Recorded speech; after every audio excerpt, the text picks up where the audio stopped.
na MORE sasa ndio imekuja kwa customers wa Safaricom. Na hii kitu ni mzuri kwa sababu wanapata MORE. Yaani saa hizi kila kitu ni kupata MORE, especially upande wa data na upande wa mambo na fiber na mambo ya pochi. Nilikuwa nimehudhuria show ya Safaricom pata MORE, na kweli nimepata MORE, hakika nimepata MORE.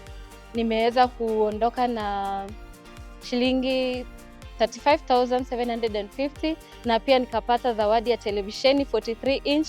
Ningependa kushukuru wana Safaricom na niwaambie Mungu azidi kuwabariki na mzidi kuhimiza Wakenya wengine ambao labda hawajui kuhusu mafunzo ambayo mimi nimeweza kupata leo, na mzidi kubarikiwa na mbarikiwe kabisa.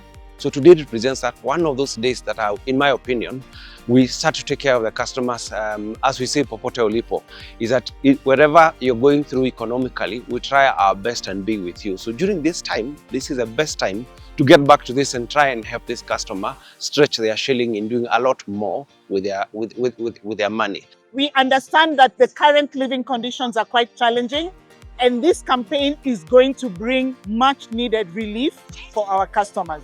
If you think about pochi, any amount below 200 shillings will be free. Many of our customers make transactions below 200 shillings. It will touch many people. I'm excited that this campaign will allow our customers to feel some element of relief and to be able to do a lot more with their hard-earned shilling. So I'm very excited that finally, we are going to address value.